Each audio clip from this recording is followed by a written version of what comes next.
Jain friends, the next topic of chapter 6 is Janta government, Janta Sarkar. The Janta Party government that came to power after the 1977 elections was far from cohesive. तो 1977 के चुनावों के बाद जो बनी जनता party की जो सरकार बनी उसमें कोई खास तेलमेल तो तालमेल था ही नहीं. After the election, there was stiff competition among three leaders for the post of Prime Minister. Morarji Desai, who was the rival to Indira Gandhi ever since 1966-67, Charan Singh, leader of Bharatiya Lok Dal and a farmers leader from UP, and Jagjeevan Ram, who had vast experience as senior minister in the Congress government. तो जब चुनाव के बाद जो है ना, चुनाव के बाद ही स्टिफ कंपटीशन हो जाते हैं, तीन लीडर्स में ही आपस में बहुत प्रतिस्पर्धा हो जाती है, प्रधानमंत्री बनने की कुर्सी पे बैठने की प्रतिस्पर्धा. मुरारजी देसाई जो इंदिरा गांधी के पहले से बहुत राइवल रहे, 1967 66 67 में इंदिरा गांधी और मुरारजी देसाई में कौन प्रधानमंत्री बनेंगे, ये उस समय क्वेश्चन था. तो उस समय से उनका कॉम्पिटिशन चल रहा था. चरण सिंह ये एक किसान के नेता होते हैं, है ना, और भारतीय लोकदल से होते हैं, और ये यूपी के एक फार्मर लीडर होते हैं उत्तर प्रदेश से, तो ये भी प्रधानमंत्री की रेस में ये भी होते हैं. और जगजीवन राम ये कांग्रेस के बहुत ही एक्सपीरियंस्ड और बहुत ही सीनियर मंत्री रहे होते हैं कांग्रेस पार्टी में, तो कांग्रेस सरकारों में, तो इस ये भी प्रधानमंत्री कुर्सी के तीसरे दावेदार होते हैं.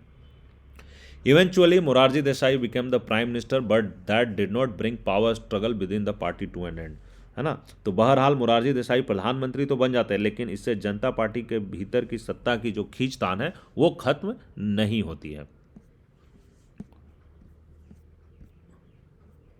Next is, so the opposition to the emergency could keep the Janata party together only for a while. तो आपातकाल की जो विरोध है वो जनता पार्टी को कुछ दिनों के लिए ही एकजुट रख सका. Its critics felt that the Janata party lack direction, leadership and common programme. तो जो आलोचक हैं वो ऐसा कहते हैं कि जनता पार्टी के पास कोई दिशा नहीं थी, कोई नेतृत्व नहीं था और कोई कॉमन कार्यक्रम नहीं था. The Janata party government could not bring about a fundamental change in the policies from those pursued by the Congress. तो जो जनता पार्टी की सरकार थी, वो जो कांग्रेस की जो नीतियां थी, पॉलिसीज थी, उसमें कुछ मूलभूत रूप से फंडामेंटल रूप से कोई बदलाव नहीं ला पाते हैं. The Janata party split and the government which was led by Morarji Desai lost its majority in less than 28 month. तो जनता पार्टी में टूट हो जाता है, पार्टी टूट जाती है, और मोरारजी देसाई की जो सरकार होती है वो 28 महीने में मेजोरिटी खत्म कर देती है, सरकार गिर जाती है. सोचिए दोस्तों, इतना विरोध होने के बाद, आपातकाल के विरोध, इतने विरोध होने के बाद कांग्रेस के अगेंस्ट में सारी गठबंधन बना के जनता पार्टी आती है और वो आपस में टूट के 28 साल में सरकार खो देती है. Another government headed by Charan Singh was formed on the assurance of the support of the Congress party.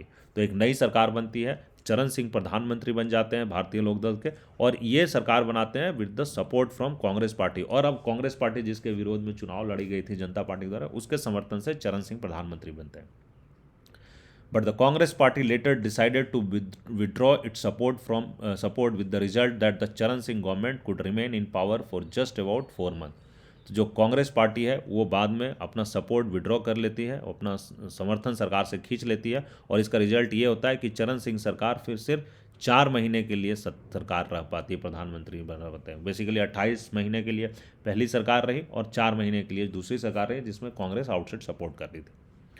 Fresh Lok Sabha elections were held in January 1980. तो जनवरी 1980 में लोकसभा में का फिर से चुनाव होता है, इन विच जनता पार्टी सफर्ड ए कॉम्प्रिहेंसिव डिफीट. और इसमें जनता पार्टी जो अभी इतनी जीत कराई थी वो बहुत बुरे तरीके से हार जाती है, specially in north India where it had swept the polls in 1977. खास करके नॉर्थ इंडिया में हार जाती है, जहाँ पे 1977 में इसने पूरे चुनाव को एक तरफा जीत लिया था. So Congress party led by Indira Gandhi nearly repeated its great victory in 1971. तो जो कांग्रेस पार्टी जो 1971 में अपनी बहुत बड़ी बहुमत के साथ लाती है सरकार, लगभग वैसा ही रिजल्ट फिर इंदिरा गांधी के लीडरशिप में फिर से आ जाता. It won 353 seats and came back to power. तो ये 353 सीट जीतकर फिर से सत्ता में आ जाती है. The experience of 77 and 79 taught another lesson in democratic politics. Governments that are seen to be unstable and quarrelsome are severely punished by the voters. तो जो ये एक्सपीरियंस है 1977 और 79 का जो एक्सपीरियंस है, ये लोकतांत्रिक राजनीति का एक और लेसन सिखाती है लोकतांत्रिक राजनीति में, कि वो सरकारें जो अस्थिर हो, वो आपस में लड़ झगड़ रही हो, जो अस्थिर हो आपस में लड़ झगड़ रही हो, उसको जनता बहुत बुरे तरीके से पनिशमेंट देती है, बहुत बुरे तरीके से जनता वोटर्स पनिश करते हैं। So the next topic is legacy, है ना, इसका विरासत क्या है। But it was only A case of return of Indira Gandhi. क्या ये सिर्फ इंदिरा गांधी का रिटर्न का पुनः चुन फिर से आने की वापसी हो गई थी। Between the elections of 1977 and 1980 the party system had change dramatically. तो 1970 से 80 के चुनाव के बीच जो दलगत प्रणाली थी उसमें नाटकीय बदलाव आ गए थे। Since 1969, the Congress party had started shedding its character as an umbrella party which accommodated leaders and workers of different ideological dispensations and viewpoints. तो जो इनिशियली कांग्रेस एक ऐसी पार्टी थी जो अलग अलग विचारधाराओं और अलग अलग व्यू पॉइंट्स को लेकर चलती थी, तो 1969 से ही ये धीरे धीरे ऐसा आने लगा था, ये कैरेक्टर आने लगा था कि इस विचारधारा से अम्ब्रेला पार्टी जो है, पूरी छतरी वाली पार्टी जिसमें सभी तरह की विचारधारा हो, कांग्रेस ऐसी जो आइडियोलॉजिकल ऐसी पार्टी थी, वो धीरे धीरे कांग्रेस इससे हट रही थी 1969 से। The Congress party now identified itself with a particular ideology, claiming to be the only socialist and pro-poor party. अब कांग्रेस की आइडियोलॉजी सिर्फ और सिर्फ एक चीज़ पे थी, एक पर्टिकुलर आइडियोलॉजी पे सीमित गई थी कि यह सिर्फ और सिर्फ एक कांग्रेस एकमात्र ऐसी पार्टी है जो समाजवादी है और जनता के प्रो पुअर पार्टी है और जनता के लिए। दस विद द अर्ली 1970s, है ना, तो the Congress political success dependent on attracting people on the basis of sharp social and ideological divisions and the appeal of the leader Indira Gandhi. तो होता क्या है कि 1970 के जो दशक के स्टार्ट से ही कांग्रेस पार्टी जो अपने सफलता है वो किस पे डिपेंड करती है, उसकी सफलता डिपेंड करती है जो लोगों को वो खींचती है अपने सोशल सामाजिक और आइडियोलॉजिकल विचारधारा से लोगों को खींचती है, और ये इंदिरा गांधी के अपील के ऊपर बहुत ज़्यादा निर्भर हो जाता है। With the change in the nature of the Congress party, other opposition parties relied more and more on what is known in Indian politics as the non-Congressism. तो जैसे जैसे कांग्रेस एक विचारधारा की ओर लगने लगती है और एक नेचर इसका बदलने लगता है, तो जो अपोजिशन पार्टीज है वो रिलाई करने लगती है गैर कांग्रेसवाद की राजनीति में। They also realised the need to avoid a division of non Congress votes in the election, है ना, तो उन्होंने रियलाइज़ किया कि जो नॉन कांग्रेस वोट्स है, जो कांग्रेस के खिलाफ जो वोट है, उसमें कोई डिवीज़न नहीं हो, इसको अवॉइड करने की ज़रूरत है। So this factor played a major role in 1977, तो उन्होंने गैर कांग्रेस वोट को डिवीज़न से रोक लिया था 1977 में। In an indirect manner the issue of welfare of the backward caste also began to dominate politics since 1977। तो 1977 से एक इनडायरेक्ट तरीके से जो पिछड़ी जातियां हैं उनकी वेलफेयर का जो मुद्दा है ये राजनीति के ऊपर काफ़ी हावी होने लगा। Issue of welfare of backward caste also began to dominate politics. As we saw above, the results of 1977 elections were at least partly due to a shift among the backward castes of North India. तो हमने देखा 1977 का चुनाव का जो result था उसमें एक बहुत बड़ा रीज़न ये भी था कि जो बैकवर्ड कास्ट्स थे नॉर्थ इंडिया में इनका शिफ्ट हो चुका था, इनकी शिफ्टिंग हो चुकी थी। Following the Lok Sabha elections many states also held assembly elections in 1977। तो लोकसभा चुनाव के बाद बहुत सारे राज्यों में भी चुनाव होती है 1977 में। Again the northern states elected non Congress governments in which the leaders of the backward castes played an important role. तो नॉर्दर्न भारत में बहुत जगह पे गैर कांग्रेस सरकार आती है और जहाँ पे जो पिछड़ी जातियों के लीडर्स थे, है ना, वो काफ़ी बड़े इंपॉर्टेंट रोल में आते हैं। The issue of reservations for other backward classes became very controversial in Bihar, and following this the Mandal Commission was appointed by the Janata Party government at the center। तो जो पिछड़ी जातियां हैं, अन्य पिछड़ी जातियां, अन्य पिछड़े वर्ग का रिजर्वेशन, इनका आरक्षण का मुद्दा बहुत ज़्यादा कंट्रोवर्शियल हो जाता है बिहार में, एंड इसके बाद मंडल कमीशन अपॉइंट किया जाता है। ये आप लोग जानते ही होंगे, सुने ही होंगे, नहीं जानते होंगे तो बहुत इंपॉर्टेंट है। मंडल कमीशन अपॉइंट किया जाता है जनता पार्टी के द्वारा। केंद्र के जो सरकार है जनता पार्टी की, वो मंडल कमीशन अपॉइंट करती है कि पिछड़ी जातियों के आरक्षण के मुद्दे पे। You will read more about this and about the role of politics of backward castes in the last chapter. तो आगे के चैप्टर में हम इसमें डिटेल में पढ़ेंगे। The elections after the emergency set of the process of this change in the party systems, है ना। तो इमरजेंसी के बाद, आपातकाल के बाद जो चुनाव हुए वो पार्टी सिस्टम में इस चेंज के लिए प्रोसेस में स्टार्ट कर देते हैं। The emergency and the period around it can be described as the period of constitutional crisis because it had its origin in the constitutional battle over the jurisdiction of the parliament and judiciary। तो जो आपातकाल और उस समय का जो period है, आसपास का पीरियड, इसको हम कह सकते हैं कि ये संवैधानिक संकट का समय था, पीरियड ऑफ कॉन्स्टिट्यूशनल क्राइसिस था। क्यों? क्योंकि ये जो आपातकाल का जो ओरिजिन है, जो इसका स्टार्ट है, इसको हम देखेंगे, इसकी जो रूट है वो कहाँ पे, एक संवैधानिक बैटल छिड़ गई थी। किसमें किसमें?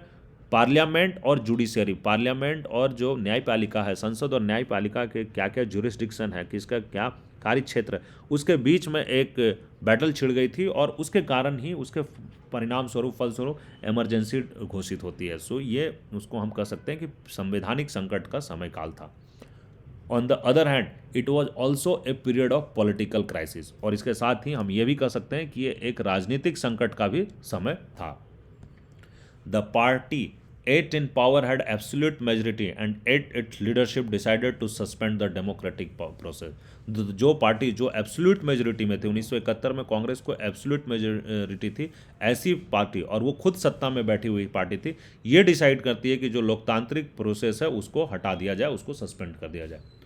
The makers of India's constitution trusted that all political parties would basically abide by the democratic norm। तो जो हमारे संविधान निर्माता हैं, उन्होंने ऐसा ट्रस्ट किया था, उनको ऐसा विश्वास थी कि सारी राजनीतिक दल जो है वो जो डेमोक्रेटिक नॉर्म है, लोकतांत्रिक नॉर्म्स है, उसको फॉलो करेगी, नियम्स को फॉलो करेगी।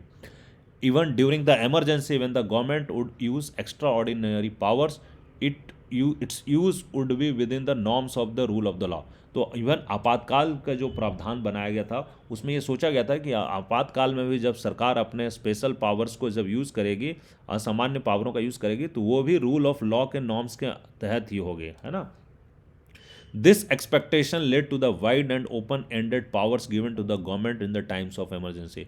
तो ये उम्मीद के कारण ही जो इमरजेंसी में हमारे सरकार को कुछ खुले और वाइड ओपन, थोड़ा अनडिफाइंड तरीके से असीमित पावर्स दे दिए गए थे। This political crisis was more serious than the constitutional crisis, और ये and these were abuse during the emergency. तो लेकिन ये जो वाइड एंड ओपन पावर्स दिए गए थे इमरजेंसी में, इसका काफ़ी दुरुपयोग किया गया आपातकाल के समय में, है ना। एंड ये जो सिचुएशन था, ये एक्चुअली जो संवैधानिक संकट था, उससे बड़ा एक राजनीतिक संकट, गंभीर राजनीतिक संकट खड़ा कर दिया था। Another critical issue that emerged during this period was the role and extent of massed protests in a parliamentary democracy। तो इस दौर में एक और महत्वपूर्ण मसला संसदीय लोकतंत्र में जन आंदोलन की भूमिका और उसकी सीमा को लेकर उठता है। There was clearly a tension between institution based democracy and democracy based on a spontaneous popular participation, है ना। स्पष्ट ही इस दौर में संस्था आधारित जो लोकतंत्र है ना, इंस्टीट्यूशन बेस्ड डेमोक्रेसी है, संस्था आधारित जो लोकतंत्र, और स्वतः स्फूर्त जन भागीदारी पर आधारित लोकतंत्र में तनाव नजर आया। तो जो spontaneously democracy based on spontaneous, जो स्वतः स्फूर्त जो पॉपुलर जनता के द्वारा भागीदारी है ना, इस पे लोकतंत्र में इसमें तनाव पैदा गया। This tension may be attributed to the inability of the party system to incorporate the aspirations of the people. तो ये जो टेंशन था, ये इसको हम कह सकते हैं कि ये जो पार्टी सिस्टम है उसके ऊपर एट्रीब्यूट किया जा सकता है कि उसकी एनेबिलिटी टू, जो जनता के एस्पिरेशंस था, आकांक्षाओं था, उसको समाहित अभिव्यक्त कर पाने में सक्षम नहीं थी, इस कारण से ऐसा हुआ। So in the next chapter we shall study some more of the manifestation of this tension, in particular debates around the regional identity। तो दोस्तों अब अगले अध्याय में हम विशेष रूप से इस क्षेत्रीय पहचान से जुड़ी कुछ बहसों के बारे में और भी पढ़ेंगे। ये चैप्टर खत्म हो गया दोस्तों। सो इस टॉपिक को अब हम यहीं पे समाप्त करते हैं।